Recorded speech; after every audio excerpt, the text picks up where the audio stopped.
na po mga boss. Ayan po, naikabit na po natin.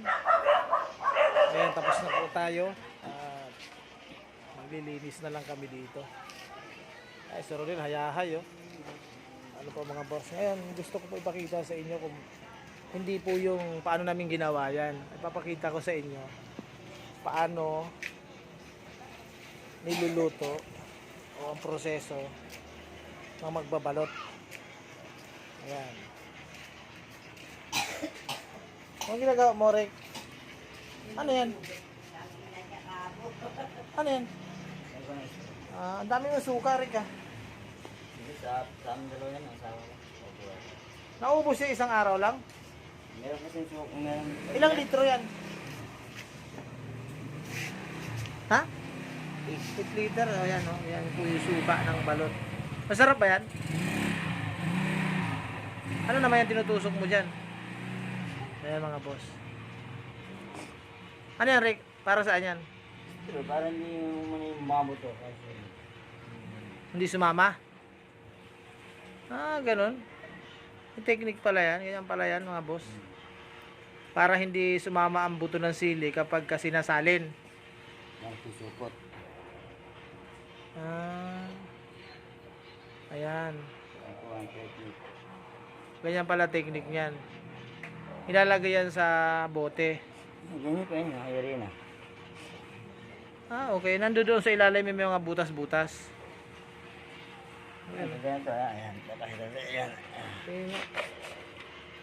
Ang galing din ng technique, ano? Bakit yung buto ba ng sili eh? Hindi bumabara sa... Aba, ang galing, ano? Isang galing. Yun ang technique mo. Bubutas-butasin mo. Ayan pala yan mga boss. Yung silihan na ganito, sukaan pala. Yung sukaan na ganyan, tutusok-tusukin mo. Tingnan mo rin. Ganda lang.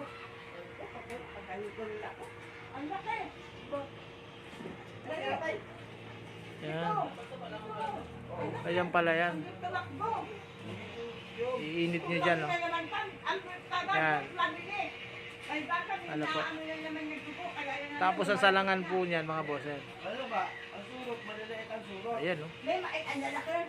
Ganyan lang pala paggawa niyan. Para hindi sumama yung buto-buto ng sili. Ayan, mga boss, ha? Ayan si Ricky. Yung balot trick.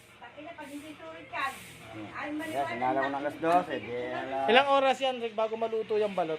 Angin na lang una. Ha? Isang oras? Alas 12 sinalang. Yan, balot. Mga ilang piraso yung ganyang kalalaki mong kaldero?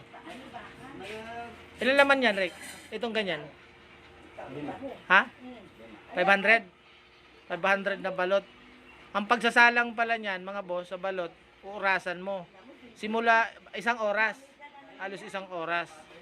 Bago maluto ang balot. Bali, alas 12 hanggang alauna. Luto na yun, sigurado na yun. Hindi na hilaw yan. Ganun pala siya. Ano po. Yan mga boss, kinakalkal ni Ricky. Yan pala technique dyan.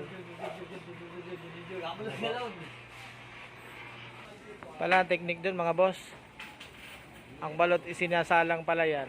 Isang oras. Pagka nagluto kayo ng balot, isang oras yung nakasalang. Ano po. Ngayon, itong ginagawa namin walang kinalaman doon sa balot. Ayan. Ano na po yan, tapos na. Maghahalo na lang kami ng konti para matakpan po yung mga butas-butas na yan mga boss. Kaya sa mga gusto pong umorder o malaman kung paano po niluluto ang balot, kung gusto yung magtinda, ano po, ang ano po niyan, pagluluto po niyan, mula nung isalang nyo, isang oras dapat. Ano po? Isang oras, luto na yon, kahit hindi nyo na i-check yan. Luto na isang oras lang ang balot. Ano po? Sabi nung nagluluto, mga boss. Kaya yun pala sa mga subscriber ko, sana po paki-share, subscribe nyo po yung YouTube channel ko, ano po, sa mga nagbi-views, Boss Ray TV channel, para po dumami pa po ang subscriber natin, ano po mga boss. At malaking tulong na po yun sa kay Boss Ray. Salamat po sa inyo mga boss, ano po. Sana Sana dumami ang sumusuporta kay Boss Ri TV channel. Ano po. Kung gusto niyo ng balot, bumili po kayo pag may naglalako po sa inyo. Sige po, ingat po kayo at gagawa na po kami. Si Rodel po, dala-dala na yun.